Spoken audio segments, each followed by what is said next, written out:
ہے۔ تو حضرت علی اس عقیدے کے خلاف کیوں تعلیم دے رہے ہیں؟ وہ تو کہہ رہے ہیں کہ کفر کے سامنے ڈٹ جانا، غلط بات کے سامنے ڈٹ جانا اور ڈٹتے ہوئے مر جانا، حق پر مر گئے، حق پر مرنا کفر اور باطل پر زندہ رہنے سے زیادہ بہتر ہے۔ اگر یہ دین کا جزء ہے، اپنی بات کو چھپا کر دوسرے کی بات کہہ دینا یہ دین ہے اور دین کا جزء ہے، تو حضرت علی نے اس کے خلاف کیوں دعوت دی؟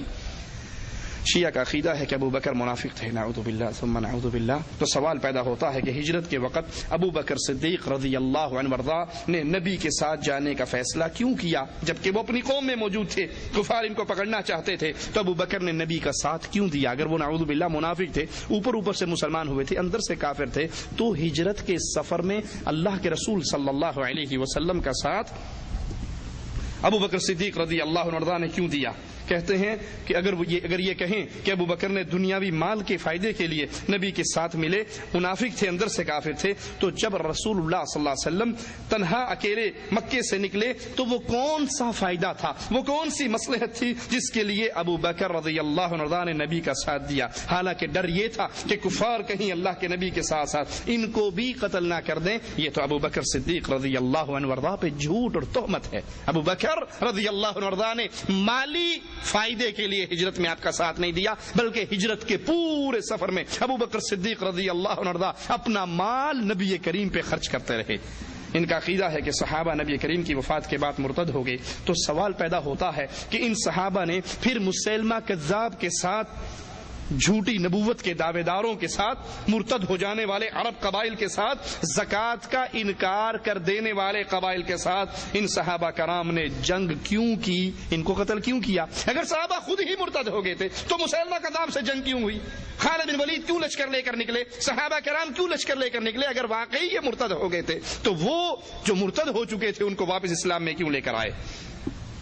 علی نے کسی کو کافر نہیں کہا، حضرت علی رضی اللہ عنہ نے کسی کو کافر نہیں کہا، نہ خوارج کو، حالانکہ خارجیوں نے آپ کے خلاف خروج کیا، آپ کو تکلیف دی، آپ سے جنگ کی، آپ نے ان کو بھی کافر نہیں کہا۔ تو سوال پیدا ہوتا ہے کہ یہ حضرات حضرت علی کی تباہ کیوں نہیں کرتے اور کبار صحابہ اور نبی کی ازواج مومنوں کی ماؤں کی تکفیر کیوں کرتے ہیں، جبکہ علی رضی اللہ عنہ وارضا نے اپنے ساتھ جنگ کرنے والے خارجیوں کو اور دوسروں کو بھی کافر نہیں کہا؟ بلکہ جب خوارج کے بارے میں حضرت علی رضی اللہ عنہ وارضا سے سوال ہوا تو آپ سے پوچھا گیا هل هم کفرا، یہ خارجی کافر ہیں؟ قال هم من الكفر قد فروا، نہیں یہ تو کفر سے بھاگ کر آئے ہیں۔ قال اذن هم منافقون، کیا یہ خارجی منافق ہیں؟ قال لا ان المنافقین لا يذكرون الله الا قليلا، نہیں یہ منافق بھی نہیں، کیونکہ منافق تو بہت تھوڑا اللہ کا ذکر کرتے ہیں اور یہ خارجی تو بہت اللہ کا ذکر کرتے ہیں۔ قال فما تقول فيهم يا ابا الحسن والحسين، اے حسن و حسین کے بابا پھر ان خارجیوں کے بارے میں آپ کیا کہتے ہیں؟ فرمایا قال اقول فيهم اخوان قد بغوا علينا والله لا نبدأهم بقتال الا اذا بدأنا، اللہ کی قسم یہ ہمارے بھائی ہیں جنہوں نے ہمارے اوپر بغاوت کی ہے اور ہم ان سے اس وقت تک قتال نہیں کرتے جب تک یہ خود ہمارے ساتھ قتال کرنے پر تیار نہ ہو جائیں۔ نہج البلاغہ صفحہ 325 اور صفحہ 340 پر ہے کہ حضرت عمر رضی اللہ عنہ وارضا حضرت علی سے بہت سے مسائل میں مشورہ کیا کرتے تھے، اور شیعہ کا عقیدہ ہے کہ عمر ظالم تھے، غاصب تھے، نعوذ باللہ کافر تھے۔ تو سوال پیدا ہوتا ہے کہ عمر ظالم کافر ہوتے ہوئے اہل حق سے مشورہ کیوں کرتے تھے، حضرت علی سے مشورہ کیوں کرتے تھے، اور حضرت علی ایک ظالم کو، ایک غاصب کو مشورے دیا کیوں کرتے تھے؟ سنی اور شیعہ کتب کے اندر یہ بات موجود ہے کہ سلمان فارسی کو حضرت عمر نے مدائن کا امیر مقرر کیا اور عمار بن یاسر کو کوفے کا امیر مقرر کیا۔ شیعہ قائد کے مطابق سلمان فارسی، عمار بن یاسر علی کے بہت بڑے مددگار اور حمایتی تھے اور شیعان علی میں سے تھے۔ سوال پیدا ہوتا ہے کہ عمار بن یاسر اور سلمان فارسی نے، جو کہ عمر رضی اللہ عنہ وارضا جو شیعہ عقائد کے مطابق کافر، نافرمان اور قرآن کی تحریف کرنے والے علی کے دشمن تھے، اس کی ظالمانہ حکومت میں گورنری کیوں قبول کی؟ امیر صاحب خلیفۃ المسلمین ظالم ہے، کافر ہے، قرآن کو بدلنے والا ہے، علی کا دشمن ہے، تو علی کے ساتھیوں نے اس کو کی گورنری کے عہدے کو قبول کیوں کیا؟ اے عقل مند لوگوں، اے حق کی تلاش کرنے والوں، اے وہ جو یہ چاہیں کہ ہم قیامت کے دن رسول کریم صلی اللہ علیہ وسلم کے جھنڈے کے نیچے کھڑے ہوں، سوال کیا جاتا ہے، ذرا غور کیجئے، کیا اللہ کے نبی نے ہمیں نیک بیوییں تلاش کرنے کا حکم نہیں دیا؟ فوراً جواب میں یہ لوگ کہیں گے کہ ہاں بالکل اس میں کوئی شک نہیں. تو پوچھا جائے آج کے کسی آدمی سے کیا تم کسی زانی کی بیٹی سے نکاح کرو گے؟ تو کوئی بھی شیعہ اس پر تسلیم کرنے کے لیے تیار کہ نہیں اعوذ باللہ میں کیوں زانی کی بیٹی سے شادی کروں.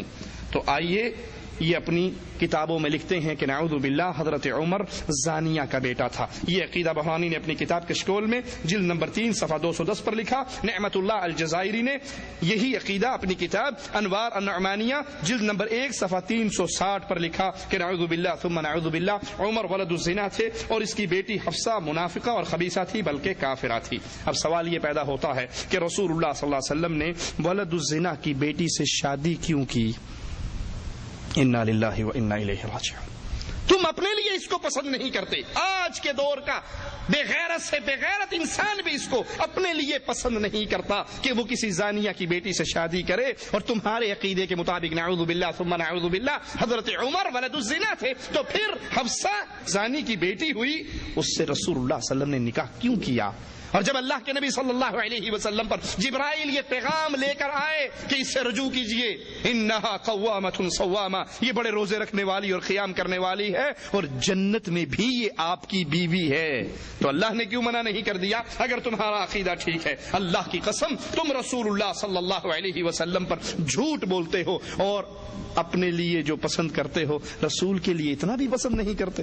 تم میں سے کوئی کسی بدکار سے شادی کرنے کے لیے تیار نہیں ہوتا اگر پتہ لگ جائے. اور نعوذ باللہ رسول پہ اتنی بڑی تہمت لگائی کہ اللہ کے نبی صلی اللہ علیہ وسلم نے ایک بدکار کی بیٹی سے شادی کی. لا حول ولا قوت الا باللہ. اللہ ہمیں حق کہنے سننے کی توفیق عطا فرمائے. اللہ ہمیں فتنوں سے بچنے کی توفیق عطا فرمائے. اے اللہ مملکت سعودی عربیہ کی حفاظت فرما. اللہ یہاں کے امن کی حفاظت فرما, یہاں کے حکام کی حفاظت فرما, یہاں کے علماء کی حفاظت فرما.